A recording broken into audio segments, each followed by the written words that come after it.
Hi, I'm Priscilla Archangel, and my leadership insight for you today is the 2 key questions to becoming a servant leader. There's a story that dates back just a couple of centuries about an army corporal sitting on his horse, ordering his men in front of him to move a heavy piece of timber. And as hard as they tried, they could not budge it.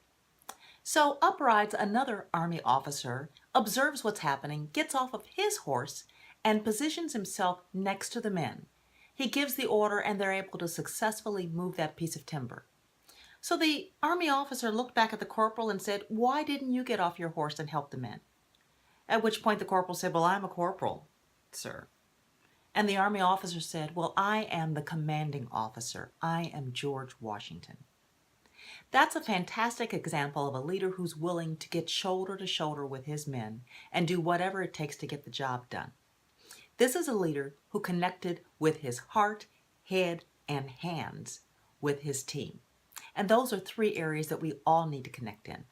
When you look at your heart, that means that you are really caring about and connecting with others. You're concerned about the situation and the position that they're in. When you serve with your head, you focus on your capabilities. You focus on your strengths and use them to then employ your hands to do what you do best. So the 2 key questions, the first one is, who can I serve? As you get up every morning, think about your family, your friends, your coworkers, those people who might report to you, those people you might report to, that you might report to. And those are the who's that you can think of serving. And then the second question is, how can I serve them? Serve them by empowering them. This is not hogging all the leadership opportunities for yourself. Empowering them to become good leaders themselves. Recognize their skills and abilities and capabilities. Think about the environment that they are in and how can you optimize an environment that will make it wonderful for them to do the best work that they possibly can.